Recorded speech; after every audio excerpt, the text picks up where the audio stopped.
ready. Y'all get ready. Yes, you get ready.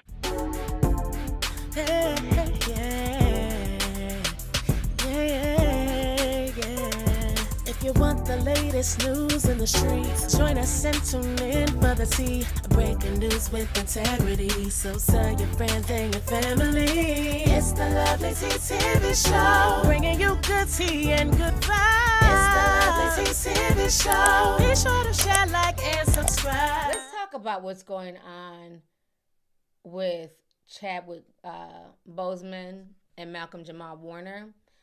Both these situations hit within 48 hours of each other.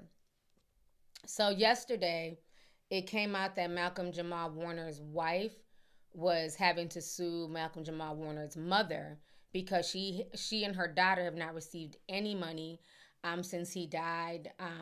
They haven't been helped out in any type of way. So she's taking the mother to court. And then in Chadwick's case, basically his brothers are suing his wife because they're saying that they haven't received any money from her, the family, his parents. They haven't gotten anything from her in 4 years. So we're going to go ahead and watch both of these cases because I have a lot to say about this here. So let's start with Chadwick, and then we'll go into Malcolm Jamal Warner. Another star's family is locked in a legal battle. Chadwick Boseman's brothers versus his widow. Simone, she with me every day. Grief is a lifelong battle. It doesn't go away. It's complicated, but I'm doing my best. That's Simone, exclusive with ET 2 years after the Black Panther star lost his private battle with colon cancer in 2020 at just 43. They had secretly married 6 days beforehand, and she was later named administrator of his nearly $4 million estate.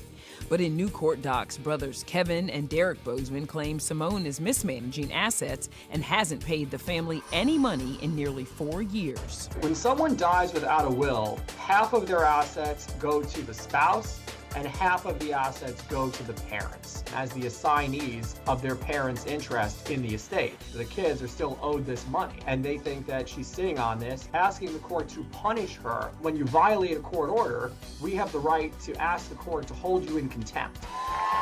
Just 8 months before taking Chadwick's widow to court, Kevin and Derek appeared happy to pose alongside Simone at their late brother's Walk of Fame ceremony. People that experience loss feel the same way because we still feel them. But on Kevin's Dark Mondays podcast, he seemingly alluded to behind-the-scenes drama. There's a lot going on between Chadwick Boseman estate, my parents. Now I don't even want to be on the date. Simone's legal team had no comment, but in the last few months, the 35-year-old, who's a singer, has increased her social media presence under her artist name, San, describing her new dating life and delivering affirmations. Her court date with the brothers is set for September 29th. If I'm still here, there must be something I'm supposed to do. I think that the brothers will get what they're entitled to get. Most of these cases would settle, and if I were the widow, I would try to do it quickly. I would try and do it quickly. Okay, sir. All right, let's see here. I think this was the second story. Okay, so let's listen to Malcolm Jamal Warner's story. Is it still shocking to you that he's not with us? Yes, it's still a shock. We have a three-nager. She just turned 3, so she's an official three-nager. We are a nanny, we are a playmate, we are everything. It's been the biggest loss for all of us. All of us. Right now, my daughter and I are just like... You guys are a unit. Yeah. That heartbreak is turning into a courtroom battle. Exactly 1 year after the Cosby Show star's accidental drowning in Costa Rica, Malcolm's widow, Tanisha, is suing his mother, the trustee of his family estate. At issue, more than $1.2 million. I think she does have a strong case. Before they got married, they signed a premarital agreement. And this prenuptial agreement said that Malcolm was going to acquire a $1 million life insurance policy. He was going to give her a $16,000 payment every year. He did none of those things. Now he dies. It makes the surviving wife a creditor of the estate. His mother's response? I'm very grateful that I was chosen to be his mother. In a heartfelt post marking Malcolm's passing, Pamela Warner wrote about how hard the last year has been. She shared childhood pics, but also mentioned she's learned, quote, how cruel, evil, and greedy a human can be, although she does not mention anyone by name. Do you communicate with his mom? In Gayle King's exclusive interview, airing in full tomorrow on CBS Mornings and taped before the lawsuit was filed, she asked Tanisha about her relationship with the mother-in-law she is now suing. Are you close to his mom? 'Cause where is she? She's in Los Angeles? Mm-hmm. Yeah, right now, everybody, like all of his family members and everyone who has lost him, they are grieving. Time feels slower in terms of what my life looks like now, do you know? Mm-hmm. Because it's without him. Yeah. So every moment feels very slow. Like, oh my gosh, it's gonna be 12. But Tanisha, just thank God that you have her, though, honestly. Thank God that you have her. Whatever I have to give, the first person to get that is my daughter. And then the second is myself.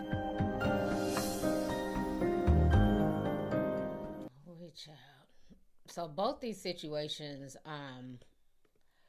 are extremely sad. It really is. But I just have a few questions. Okay, so let's start with Malcolm Jamal Warner, his situation.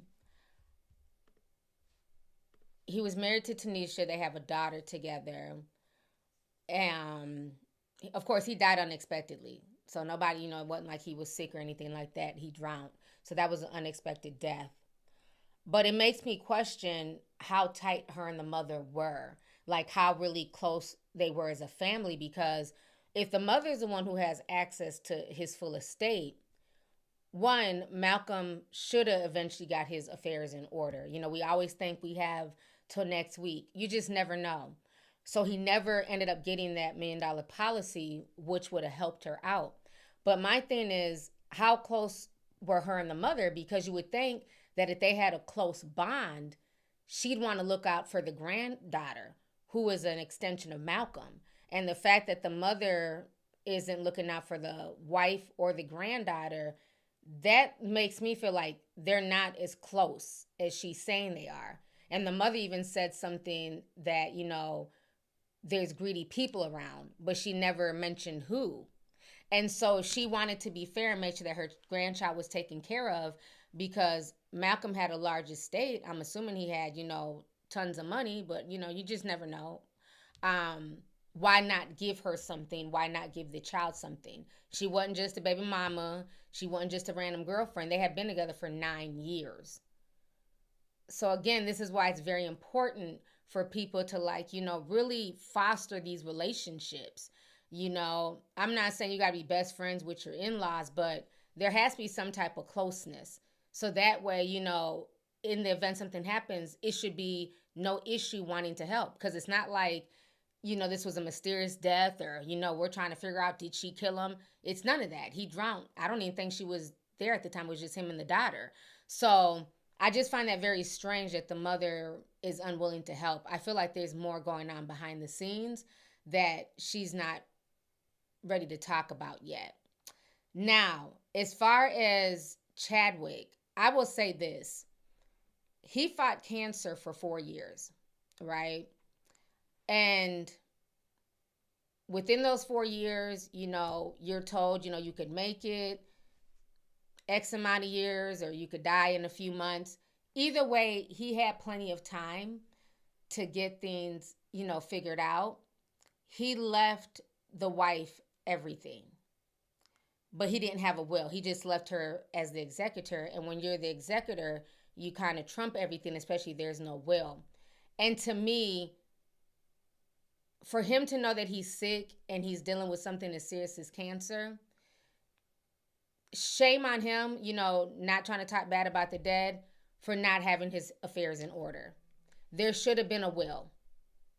There should have been something there to make sure that his parents, the brothers and siblings are something totally different, but that his parents were good, that something was left to the parents. And, maybe he talked to the wife and said, I'm going to make you the executor. Make sure you give my parents, X, Y, and Z. But unless that's written and set in stone, you don't know what somebody might do once you die. And because that there's no will, you know, they want to go about splitting it, but he left her the full executor. Now, to me, how I'm looking at this is how close was his family? Because he had only married her, they had been together a few years, and she has I think they have a son together. But he married her within 2 months while he was dying in the hospital. He knew he was dying. So that makes me feel like, well, as brothers, were y'all there with him? As parents, were y'all there by his bedside? Because for him to marry her at his bedside, knowing he's dying in less than 2 months, where was the rest of the family? Is that why he made her the sole executor? Because y'all weren't really there through his cancer journey, through his medical journey? You know, those are the uncomfortable questions, but I just got to keep it real. Because you're going to find out who's really there for you when you're sick. You're really going to find out. Friends, family, all that stuff. You're going to find out when you're really going through health shit, who is really there for you. I had to cut off a friend, you know, I've been cool with for years, blocked her number, removed her off of Facebook. I don't like fake shit. If you a friend and you can party with me and hang with me when times are good, but then when I'm going through my health struggle, I don't even hear from you. I got strangers praying for me every day, and I've known you, and you haven't called and checked up on me, bitch, you're blocked, period. Like when I tell you I cleaned up house, I cleaned up house. Because when you're going through real stuff, that's when you'll know who's really there for you, who really misses your absence. You know what I'm saying? So I feel like something happened with the family where he felt more comfortable leaving all that with the wife because she was there for him. And when you're dealing with stuff like something as serious as cancer or terminal illness, you got to be on top of your stuff. And I talked about this in Discord, but I never went into details. So what I was dealing with was life and death. There was no in between. Either I was going to make it through this procedure or I wasn't. There was the side effect was not just, you know, upset stomach, you know, nausea and diarrhea. The side effect was if you don't make it through this, you're dead, basically. I remember being at the dad checked into the hospital, being there with my mom and my boo, and literally signing stacks of paperwork. Like I felt like I was signing my life away. Like I'm literally trying to hold it together and not cry. But it's like, I don't know what's going to be at the end of this. I don't know if I will ever be back on YouTube or I'll ever see you guys again, let alone my kids. It was that serious. But God is so good. A few years ago, and we talked about this on Discord, this was before Scully B died. I went to get my estate planning done because me and my Edward Jones accountant, we're real close. And I had just been having a lot of issues with just health issues, lack of oxygen going to my brain, me almost just passing out, and me having these freaking pass outs were happening more and more frequently. So my accountant was like, T, you need to really get your estate planning in order. And I was like, I don't even know how to do that because this is just not stuff, unfortunately, that is talked about a lot in the Black community. You know, I think part of it is we feel like if we plan for death, that we're calling death to us. But that's like, you have to just be prepared.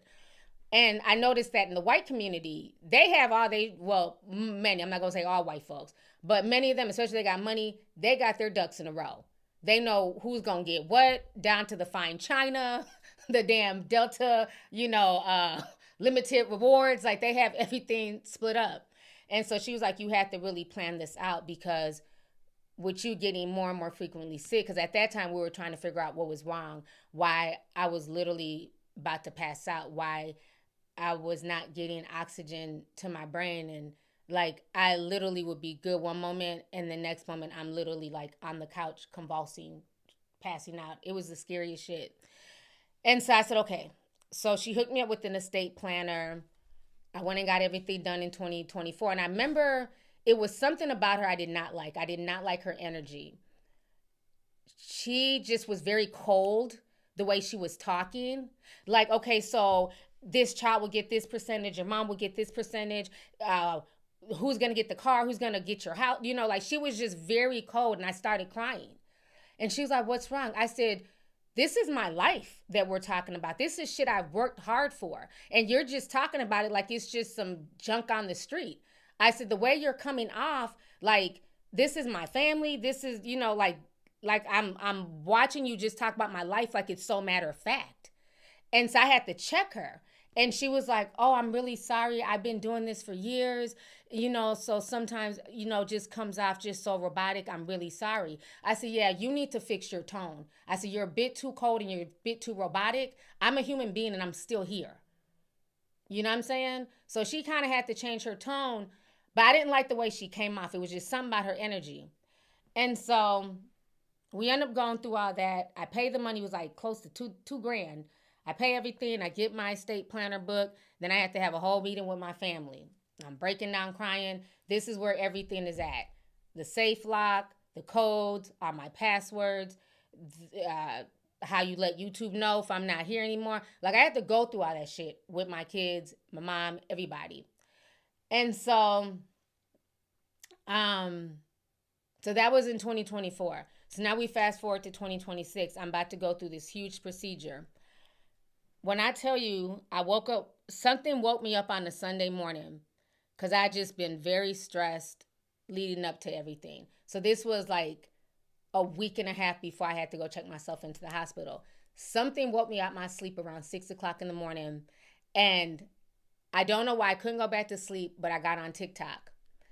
And the first video that came on my feed was about estate planning and how, you know, you had to make sure that your home is in your trust so that way your family is not fighting over it in probate court, because probate court is used as another way to like drain your money and get your money back in the system. And I'm like, oh, wow, this is interesting. I'm like, I'm glad I got my estate, you know, together. And something said, I don't know if it was God, but something said, check your paperwork. So I get up, now it's like 7 a.m., and I find my estate planning book. And I start going through it page by page, page by page. Do you know this stupid bitch did not have my home, my biggest asset that I own, in my state? So when I tell you there is like real underlying racism that we face as Black folks, that people will try and do little sneaky shit just to fuck with you. And I felt like that's what that lady did, because like I said, I did not like her vibe. And I told my accountant I didn't like her. It was something about her. And I think because I checked her, she did not have my home in the estate. So I go, I pull up my deed, everything, nothing is there. So I call my accountant and I'm like, do you know that my home is not in my estate? So if something happens to me next week, my kids have to fight for my home in probate court and pay a bunch of money to some white lawyers to try and get my house to be able to sell it. And so my accountant was like, she was livid. She's like, are you serious? I said, I went through everything. My home is not in there. My cars are in there, but my home, my biggest asset, is not in there. And so she said, okay, let me, because the state people that I went through in 2024, their office closed down. Surprise, surprise. So their office closed down. This stupid bitch is no longer there. So she ends up finding me another estate planner. And so I emailed, I said, you literally have 72 hours to get this done. I go into the hospital on the 15th. All this needs to be done within the next 72 hours. So they came by my house, they assessed my house, my property. She got everything notarized. They got everything to me. I signed everything. And that paperwork I put in my estate planning book. So what I'm telling y'all all of this to say this, especially us as Black people, get your affairs in order. You may not be dealing with a chronic illness. You may be as fit as a fox, but there are people going to bed every night and not waking up. There are people who left for work today and they didn't make it back home. Get into a car accident, hit by a bus. Anything can happen at any time. Make sure you have your affairs in order. I never wanted to put my kids in a situation where they got to put up a GoFundMe. Absolutely not. There's nothing wrong with that if that's what you need to do, But one thing I can't stand is when I see influencers who have been sitting up online, flashing cash and purses and, you know, I got this, I got that, my Lambo. And then when something happens to them, now the same audience that they spent years bragging in front of, now y'all are coming to us like it's a fish fry. Oh, I gotta GoFundMe up my no, she don't need my money. You better sell them fucking bags and red bottoms. I'm sorry. Regular people I get. But when you're a celebrity, especially these cocky, arrogant ass influencers, oh, I scroll right past their GoFundMes. Especially if you was braggadocious. All them outfits in the closet, go sell them. All that hair weave, put it on, you know what I'm saying? Have a hair estate sale. But it shouldn't be the internet's job to fund your funeral. Those are my kids. That's my job to make sure that they're straight when I'm not here. So sell everything. That's what people used to do back in the day. You sold clothes, you had fish fries, you went to your church. You didn't go to GoFundMe. But like I said, I understand when regular people need help. I definitely get that. But when influencers, no, ain't no way in hell. So I just say that to say, make sure your affairs are in order. Make sure that everything that you own, check your estate planning. When they get done with it, go page by page. I had just assumed that this lady did what I paid her to do. But if it was not for me running across that TikTok video and something in my spirit saying, T, you need to check your estate book. And I literally sat there in bed and went page by page, and there was nothing in there about my house. So had something happened to me, my kids would have been fighting in probate court, wasting money, who knows how much, to try and get access to my home to be able to sell it, because they can't afford this house. They're going to have to sell it. But I want the profits from the home to go to them, not to people who didn't get me to where I'm at, not to people who didn't encourage me, not to a bunch of lawyers who were just there going through the motions. So everything got handled, like I said, within 72 hours. It was done. But it was very scary, you know, to know that, damn, I'm going to the hospital and, you know, stuff is not handled. But thank God I caught it. So there was no reason, you know, my humble opinion, for Chadwick to not have everything together. Even though he made her the executor, that's not the same as having estate planning. That's not the same as having a will and saying my parents get X amount of dollars, my brothers get X amount of dollars, my kids get X amount of dollars. You got to do that. And one thing I've noticed, unfortunately, with some of our people, especially like the older parents, I've heard parents say that they're not leaving their kids anything. Why should they? There's parents who don't want to get life insurance. You're old, you're sickly. I'm not getting no life insurance. Why should I leave my kids something so they can party off the money that they get from me, or, you know, use my death to go buy a house? It's like, as a parent, like, what do you like? Those are your kids. That's what you do it for. You work hard for your kids. Why would you not want to leave your children something? But there's a lot of parents who are like that. They feel like, no, I'm not getting life insurance. Y'all figure out how y'all gonna bury me. That shit is sad. And then that just leaves more stress on the kids. The kids are fighting. They're trying to figure out the funeral expenses.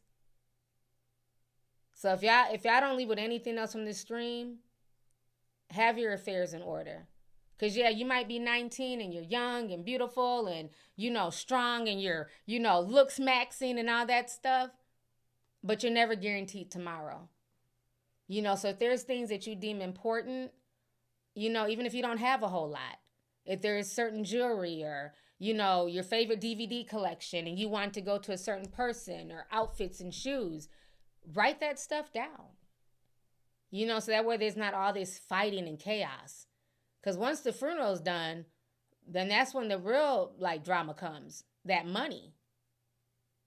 It's insane. Latest news in the streets. Join us and tune in for the tea. Breaking news with integrity. So tell your friends and your family. It's the Lovelyti TV show. Bringing you good tea and good vibes. It's the Lovelyti TV show. Be sure to share, like, and subscribe.